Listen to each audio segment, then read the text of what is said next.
नमस्कार, वंदे मातरम। दोस्तों, स्वागत है आप सबका सैनिक पाठशाला में। भारत के माननीय प्रधानमंत्री जी ने एक अपील की है।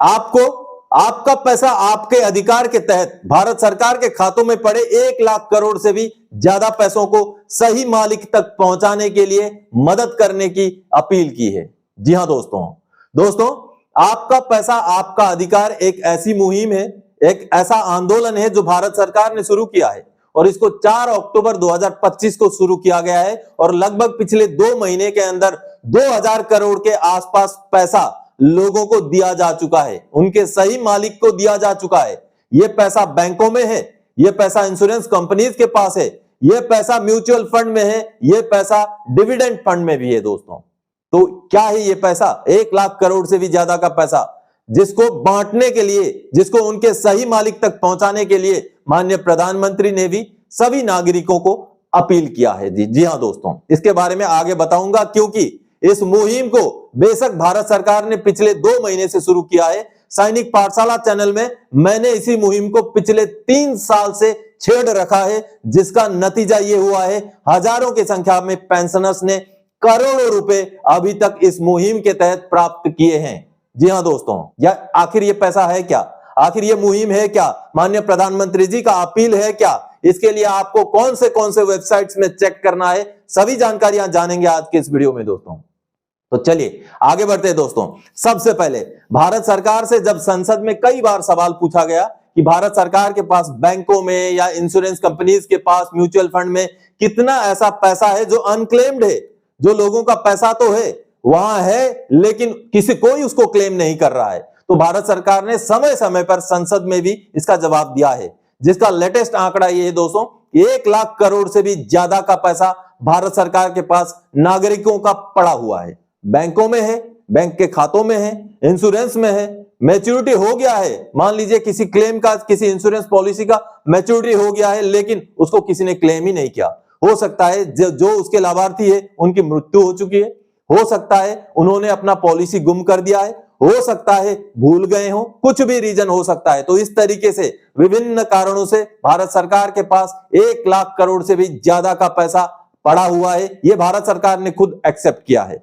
अब इसी पैसे को उसके सही मालिक तक पहुंचाने के लिए जिस मुहिम की शुरुआत की गई है, जिस आंदोलन की शुरुआत की गई है, उसी आंदोलन को आपका पैसा आपका अधिकार नाम दिया गया है। और सेम इसी आंदोलन को सैनिक पाठशाला में मैंने पिछले 3 साल से छेड़ा हुआ है दोस्तों, और उसका असर यह हो रहा है कि अभी तक हजारों की संख्या में पेंशनर्स ने इसका फायदा लिया है। करोड़ों रुपए पेंशनर्स के खातों में आ भी चुके हैं। दोस्तों, अभी जो माननीय प्रधानमंत्री जी ने अपील किया है, उस अपील में माननीय प्रधानमंत्री जी ने क्या कहा है उसको देख लेते हैं। जो प्रधानमंत्री कार्यालय की द्वारा जो प्रेस नोट जारी किया गया है उसको देखते हैं। दोस्तों, भारत के माननीय प्रधानमंत्री जी ने देश के नागरिकों से एक अपील किया है, जिसका आप सामने ब्यौरा देख पा रहे हैं। 10 दिसंबर 2025 की बात है। प्रधानमंत्री ने नागरिकों से आपका पैसा आपका अधिकार आंदोलन में सहभागी बनने का आह्वान किया। जी हां, प्रधानमंत्री श्री नरेंद्र मोदी ने आज नागरिकों से आपका पैसा आपका अधिकार आंदोलन में सहभागी बनने का आह्वान किया। इसका उद्देश्य लोगों को उनकी दावा रहित जमा राशि, बीमा राशि, लाभांश और अन्य वित्तीय संपत्तियों को वापस पाने में सक्षम बनाना है। लिंक्स पर एक्स पर एक ब्लॉग साझा करते हुए श्री मोदी ने लिखा, एक विस्मृत वित्तीय संपत्ति को एक नए अवसर में बदलने का यह एक मौका है। आपका पैसा आपका अधिकार आंदोलन में सहभागी बने। ये देखिए, ये उनका एक्स पे किया गया ट्वीट का यहाँ जो है रेफरेंस दे करके ये प्रेस नोट जारी किया गया है। ये प्रधानमंत्री कार्यालय की तरफ से जारी किया गया है दोस्तों। यानी कि माननीय प्रधानमंत्री जी ने आपको भी आपका पैसा आपके अधिकार आंदोलन में सहभागी बनने का अपील कर दिया है। अब इसी विषय को लेकर के जो हाल फिलहाल में शीतकालीन सत्र चल रहा है, इसमें भी भारत सरकार से सवाल पूछा गया था और भारत सरकार ने संसद में इस बात को एक्सेप्ट किया कि अब तक लगभग 2000 करोड़ रुपए के मालिक निकल चुके हैं। यानी कि चलिए, शुरुआत पिछले 2 महीने से हुई है, 1 लाख करोड़ से ज्यादा का पैसा बचा हुआ है, लेकिन 2 महीने के अंदर केवल 2000 करोड़ रुपए के ही मालिक निकले हैं। यानी कि अभी भी 1 लाख करोड़ से ज्यादा का ही पैसा अभी भी भारत सरकार के खातों में है। तो जागरूक बने। आगे मैं समझाऊंगा कौन से वेबसाइट में आपने चेक करना है, क्योंकि महत्वपूर्ण विषय है दोस्तों। हो सकता है आप लाभार्थी नहीं है, आपके दादाजी, आपके दादी जी, आपके नाना जी, नानी जी हो उसके लाभार्थी, इसलिए आप जानकार बने। वो तो वृद्ध हो गए हैं, उम्र दराज वाले हो गए हैं, उनको पता नहीं है चीजों का, लेकिन आप तो जानकार हैं। आप जितने युवा हैं वो इस वीडियो को देखें जरूर और शेयर भी जरूर करें। चलिए मैं आपको बोर्ड में भी समझाऊंगा कि कितना पैसा है भारत सरकार के खाते में, कौन से हेड में कितने पैसे हैं, और आगे समझाऊंगा दोस्तों कि डिफेंस पेंशनर को भी ये पैसे कौन से हेड में मिल रहे हैं और आगे कौन से हेड में इस मुहिम के तहत ये पैसे मिल सकते हैं, वो भी आपको जानना जरूरी है दोस्तों। तो चलिए अब मैं आपको बोर्ड में लेके चलूंगा। प्रधानमंत्री जी की लोगों को अपील, आपका पैसा आपका अधिकार मुहिम में जुड़े और क्लेम करें अपना पैसा। जी हां दोस्तों, हजारों करोड़ रुपए, लाखों करोड़ रुपए आपके पैसे भी इंश्योरेंस कंपनीज के पास, बैंक के पास, म्यूचुअल फंड के पास हो सकता है। चलिए इसको कैसे क्लेम करना है, कौन से वेबसाइट में क्लेम करना है, वो भी आपको समझाऊंगा। चलिए सबसे पहले बैंक में है 78,000 करोड़ रुपए। जी हां, बैंक के खातों में, मान लीजिए आपका खाता था पहले, आप भूल गए, उसको इस्तेमाल नहीं किया, या आपका खाता इनएक्टिव हो गया, वहां पैसे फंसे हुए हैं, या आपके दादाजी दादी जी थी जिनका मान लीजिए खुदा ना खास्ता मृत्यु हो चुकी है उनकी, लेकिन उनके पैसे उनके खातों में पड़े हुए हैं। तो ऐसे बहुत सारे रीजन के, बहुत सारे कारणों से बैंक के खातों में पैसे पड़े हुए हैं। कितने पैसे हैं बैंकों के पास? 78,000 करोड़ रुपए है जो अनक्लेम्ड मनी है। जी हां, ऐसा ही इंश्योरेंस कंपनीज के पास है, और ये कितने हैं?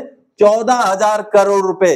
किसी भी वजह से हो सकता है, पॉलिसी मैच्योर हो गया, क्लेम नहीं किया गया, या कुछ भी वजह हो सकता है, एक्सीडेंट इंश्योरेंस का क्लेम किया गया, पैसे आ गए, पैसे नहीं लिए गए, या कुछ भी रीजन हो सकता है। 14,000 करोड़ रुपए हैं दोस्तों इंश्योरेंस कंपनीज में। और अगर मैं म्यूचुअल फंड की बात करूं तो 3,000 करोड़ रुपए है म्यूचुअल फंड में, उसी तरीके से। और साथ ही साथ डिविडेंड फंड की बात करूं तो 9,000 करोड़ रुपए है दोस्तों डिविडेंड फंड में। जी हां, चलिए इसको लेकर के एक डिटेल रिपोर्ट आपको समझाना चाहूंगा। एक रिपोर्ट है मीडिया हाउस के द्वारा दिया गया, उसको देखते हैं दोस्तों। इस विषय को लेकर के एक डिटेल रिपोर्ट को आपको मैं दिखाना चाहूंगा। ये जो आप देख पा रहे हैं ईटीवी की रिपोर्ट है। ये प्रधानमंत्री नरेंद्र मोदी ने बुधवार को कहा कि सरकार द्वारा अक्टूबर 2025 में शुरू की गई आपका पैसा आपका अधिकार पहल के तहत अब तक लगभग 2,000 करोड़ रुपए उनके असली मालिकों को वापस किया जा चुका है, ताकि नागरिकों को उनके भूले हुए फाइनेंशियल एसेट्स वापस पाने में मदद मिल सके। एक सोशल मीडिया पोस्ट में प्रधानमंत्री ने कहा कि यह मूवमेंट यह पक्का करने के मकसद से शुरू किया गया है कि हर नागरिक वह वापस पा सके जो उसका हक है। अब देखिए, पीएम मोदी ने कहा यह एक भूले हुए फाइनेंशियल एसेट्स को एक नए मौके में बदलने का मौका है। आपका पैसा आपका अधिकार मूवमेंट है, हिस्सा लें। अब चलिए कहां कितना पैसा फंसा हुआ है ये यहां पर आपको डिटेल्स में समझने को मिलेगा। प्रधानमंत्री ने इस बात पर जोर दिया कि देश के अलग अलग फाइनेंशियल इंस्टीट्यूशन में जनता के पैसे का एक बड़ा हिस्सा बिना दावे का है, यानी कि भारतीय बैंकों के पास लगभग 78,000 करोड़ रुपए का अनक्लेम्ड पैसा है, जबकि इंश्योरेंस कंपनियों के पास करीब 14,000 करोड़ रुपए का अनक्लेम्ड पड़े हैं। इसके अलावा म्यूचुअल फंड कंपनियों के पास करीब 3,000 करोड़ रुपए और 9,000 करोड़ रुपए है डिविडेंड भी अनक्लेम्ड हैं। देखिए, इसके लिए पीएम मोदी ने बताया कि देश के ग्रामीण और शहरी दोनों क्षेत्रों के 477 जिलों में सुविधा शिविर आयोजित किए गए हैं, जिसके दूर दराज के क्षेत्रों पर ध्यान केंद्रित किया गया है ताकि अधिकतम कवरेज और पहुंच सुनिश्चित की जा सके। सरकार नियामक निकायों, बैंकों और अन्य वित्तीय संस्थानों के समन्वित प्रयासों के माध्यम से लगभग 2,000 करोड़ रुपए पहले ही नागरिकों को वापस कर दिए गए हैं। अब दोस्तों, इन पैसों को क्लेम कैसे करें, इन पैसों को कैसे क्लेम किया जाता है? सरकार ने जो जानकारी दी है, वेबसाइट वगैरह लॉन्च किए हैं, कई जिलों में सुविधा केंद्र भी बनाए गए हैं, लेकिन कुछ वेबसाइट्स हैं जिनके जरिए आप ये बैंकों के पैसों के लिए अलग वेबसाइट, इंश्योरेंस के लिए अलग है, म्यूचुअल फंड के लिए अलग है और डिविडेंड के लिए अलग वेबसाइट है। चलिए उसका डिटेल्स देखते हैं। दोस्तों, अगर आप बैंक का अनक्लेम्ड पैसा, यानी कि बैंक अकाउंट में पैसा पड़ा है, आपको पता नहीं, या उसको आप ढूंढ करके उसको क्लेम करना चाहते हैं, तो आपने दोस्तों उद्गम वेबसाइट का इस्तेमाल करना है। जी हां, आप गूगल में ऐसे उद्गम सर्च करेंगे तो ये सबसे ऊपर उद्गम रिजर्व बैंक ऑफ इंडिया आ रहा है, इसको क्लिक करना है। जैसे ही इसको क्लिक करेंगे आपको यहां पर लॉगिन करने का ऑप्शन आएगा। आपने अगर रजिस्ट्रेशन नहीं किया है तो पहले रजिस्टर करना है। रजिस्टर में क्लिक करेंगे, ये पूरा डिटेल्स भरेंगे, उसके बाद आपका रजिस्ट्रेशन हो जाएगा, यूजर आईडी पासवर्ड क्रिएट हो जाएगा, फिर आगे आपने लॉगिन वाला ऑप्शन से आगे बढ़ना है। ये है प्रोसेस आपका अनक्लेम्ड बैंक का पैसे को एक्सेस करने का या उसमें अप्लाई करने का।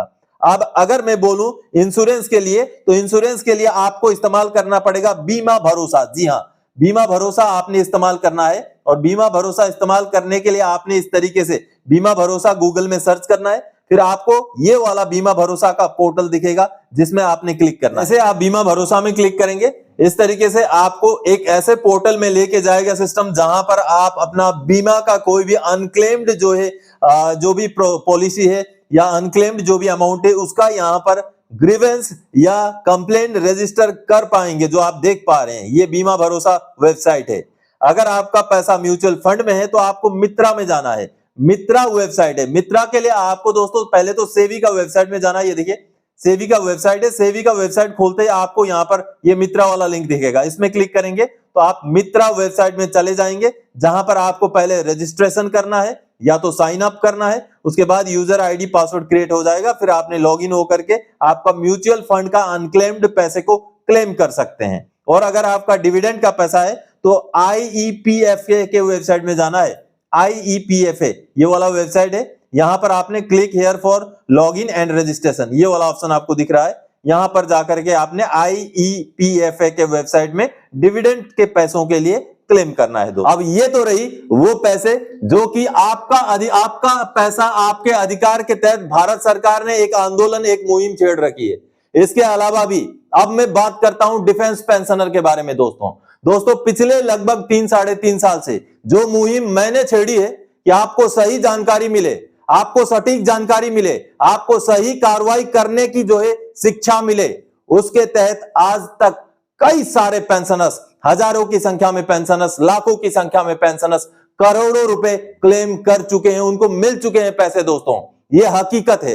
हो सकता है आप में से बहुत सारों को ना मिले हो, आपका एंटाइटलमेंट ना होने की वजह से ना मिले हो, लेकिन बहुत सारे ऐसे पेंशनर्स थे जो एंटाइटल्ड थे और उनको मिल चुके हैं। और अब संसद के अंदर रक्षा पेंशन यानी कि डिफेंस पेंशन को लेकर भी ऐसे सवाल होने चाहिए कि डिफेंस पेंशनर में ऐसे कितना पैसा पड़ा हुआ है जो अनक्लेम्ड है, या जिन स्कीम्स के तहत पैसे दिए जाने थे अभी तक कितने पेंशनर या कितने लाभार्थी बचे हुए हैं जिनको नहीं दिया गया है। यह भी सवाल संसद के अंदर होना चाहिए, क्योंकि डिफेंस के जो पेंशनर हैं उनके भी बहुत सारे इश्यूज हैं, बहुत सारे विषयों के पैसे, बहुत सारे स्कीम के पैसे, बहुत सारे सर्कुलर के पैसे अभी भी भुगतान नहीं हुए हैं। दोस्तों ये हकीकत है, ये सच्चाई है, ये ऑन रिकॉर्ड डेटा है दोस्तों। और मैं आपको बताता हूं कि किस किस तरीके के पैसे डिफेंस पेंशनर के या उनके फैमिली पेंशनर के अभी भी पड़े हुए हैं, अभी भी बहुत सारे बचे हुए हैं एंटाइटल्ड पेंशनर्स जो मिल सकते हैं। जी हाँ, क्या है वो? डिफेंस पेंशनर्स के लिए आपका पैसा, आपका अधिकार, एक अलग से मुहिम छेड़ी जाए, यह हमारी मांग है, क्योंकि डिफेंस पेंशन में ही ज्यादा विसंगति देखी गई है। तो उसके तहत क्या क्या ऐसे हेड हो सकते हैं जिसके तहत डिफेंस पेंशनर को यह अधिकार, ये पैसे मिल सकते हैं? चलिए, इसके तहत MSCP का पैसा मिल सकता है। MSCP लागू होते हुए भी नहीं मिला, या तो फिर MSCP मिला लेकिन पुराना एरियर नहीं मिला। ऐसे बहुत सारे केस हैं जो पिछले कई दिनों में सैनिक पाठशाला के जरिए हमने सेटल किए हैं, पेंशनर्स को फायदा मिला है, लेकिन अभी भी बहुत सारे पेंशनर्स बचे हुए हैं। ACP के केसेस हैं, 2006 से पहले के रिटायरीज के ACP के केसेस हैं, और इसमें सबसे बड़ी अड़चन आ रही है टाइम बार सैंक्शन, क्योंकि ACP के केस पुराने हो चुके हैं। अब बगैर टाइम बार सैंक्शन के उनका केस प्रोसेस नहीं होता है। तो ये भी एक बहुत बड़ा हेड है जिसके तहत मेरा पैसा मेरा अधिकार के की तरह ही पैसे मिल सकते हैं। PDC यानी कि पोस्ट डिस्चार्ज क्लेम, इसके बारे में तो बहुत सारे पेंशनर्स को, लाभार्थियों को पता ही नहीं है कि सर्विस के दौरान के उनके पैसे बहुत सारे छूटे हुए हैं जो PAOR में पड़े हैं। PAOR बोलता है कि बैंक डिटेल्स नहीं है इसलिए हम नहीं पेमेंट कर पा रहे हैं, और भी बहुत सारे रीजन है। बोलता है कि डॉल्फिन सिस्टम में एनी पर्सन होने की वजह से पार्ट ऑर्डर प्रोसेस नहीं होता है। बहुत सारे रीजन है, और ये ऑन रिकॉर्ड एक्चुअल फैक्ट्स हैं। अगर कोई चेक भी करना चाहे तो कर सकता है, मैं दावे के साथ कह सकता हूं। चलिए अगला हेड एंट्री लेवल पे। जी हां, एंट्री लेवल पे जो छठा पे कमीशन का एक ऐसा स्कीम है जो छठे पे कमीशन में जो रिवीजन हुआ है उससे कम रिवीजन जो पुराने एम्प्लॉइज का हुआ था वो है एंट्री लेवल पे। इसमें भी अभी भी बहुत सारे रिवीजन हो रहे हैं। पिछले दिनों ही मैंने भी अपने सहायता से कई सारे पेंशनर्स का रिवीजन कराया है एंट्री लेवल पे। इसके साथ ही साथ AGI EIS का एक्सटेंडेड इंश्योरेंस स्कीम के भी पैसे अनक्लेम्ड रह जाते हैं। इसको भी चेक करना, छानबीन करना जरूरी है। इसके साथ ही साथ एक्स ग्रासिया, अनेकों तरीके के एक्स ग्रासिया के पैसे भी बहुत सारे पेंशनर्स नहीं ले पाते, क्लेम ही नहीं कर पाते। आगे दोस्तों, ग्रेचुइटी या कम्यूटेशन, जी हां, ग्रेचुइटी या कम्यूटेशन जब बाद में रिवाइज होके आ जाता है, बगैर उनको उस ग्रेचुइटी या कम्यूटेशन का पेमेंट किए ही उनका रिकवरी शुरू कर दिया जाता है। मान लीजिए आपका कम्यूटेशन आपको 5 लाख रुपए मिला, जिसकी वजह से आपका 5,000 रुपए हर महीना कटता है, लेकिन बीच में आपका कम्यूटेशन रिवाइज होकर 7 लाख बन गया, आपका जो कटिंग है वो तो 7,000 हो गया, लेकिन जो बैलेंस का 2 लाख रुपए आपको नहीं मिले। ऐसे भी केसेस देखे गए हैं, तो इसके तहत भी, या ग्रेचुइटी का भी रिवाइज किया गया, डिफरेंस का पैसा नहीं मिला, ऐसे भी केसेस हैं। लीव इनकेसमेंट सही दिनों का नहीं मिला, 280 दिन जो है जमा किए थे, 250 दिन का ही मिला, या तो फिर जो कोरोना के टाइम में रिटायर हुए थे उनको 17% के हिसाब से दिया था, लेकिन बाद में जो परसेंटेज इंक्रीज हुआ था उसका डिफरेंस का पैसा नहीं मिला। ऐसे भी केसेस बहुत सारे हैं। ओआरओपी रिवीजन का पैसा सही सही रिवाइज होके नहीं मिला, एरियर सही सही नहीं मिला, एक्सटेंडेड ये enhance rate of ordinary family pension, जिनको एनहांस रेट में फैमिली पेंशन लागू है उनका नॉर्मल रेट में शुरू कर दिया गया। अब वो जो पुराना पैसा है वो चला गया, गुम हो गया, ऐसे भी केसेस देखे गए हैं। साथ ही साथ पीसीडीए के कई सारे सर्कुलर, 568 सर्कुलर, इसका भुगतान अभी भी जो जागरूक हो रहे हैं, जिनको नहीं मिला है, चल रहा है। उसी तरीके से 430, 501 सर्कुलर, ऑनररी न्याय सुधार रैंक के पेंशनर का 631 नंबर सर्कुलर। तो कई सारे ऐसे विषय हैं, खास करके डिफेंस पेंशन में, जिसके लिए अलग से डिफेंस पेंशनर के लिए आपका पैसा आपका अधिकार जो ये मुहिम है, ये लॉन्च करे सरकार। ये हमारी मांग है सरकार से, क्योंकि डिफेंस पेंशन में ही ज्यादा से ज्यादा विसंगतियां देखी गई हैं। अनक्लेम्ड बहुत सारे स्कीम देखे गए हैं, जिसके ऊपर डिफेंस पेंशनर को जागरूक करना सरकार का भी कर्तव्य बनता है। और जिस तरीके से ये आपका पैसा आपका अधिकार सबके लिए, पूरे नागरिकों के लिए ये लॉन्च किया गया है, इसी तरीके से डिफेंस पेंशनर के लिए खास करके आपका पैसा आपका अधिकार, आपके स्कीम आपका अधिकार भी लॉन्च किया जाए। दोस्तों, आप अगर मेरी बात से सहमत हैं तो इस वीडियो को शेयर जरूर कीजिएगा, क्योंकि ये एक अहम मुद्दा है, बहुत अहम मुद्दा है। क्योंकि डिफेंस पेंशनर में जानकारी ना होने की वजह से ज्यादातर चीजों को क्लेम ना करने वाले बहुत सारे पेंशनर्स हैं। सहमत हैं तो वीडियो को लाइक कीजिए, शेयर कीजिए, अगर चैनल में नए हैं तो चैनल को सब्सक्राइब भी जरूर कीजिए। तो दोस्तों, आज के इस वीडियो में इन्हीं जानकारियों और अपील के साथ आया था। आगे और कोई जानकारी जाए कि आपसे सरोकार रखने वाला विषय लेके मैं फिर से हाजिर हो जाऊंगा। तब तक के लिए जय हिंद दोस्तों।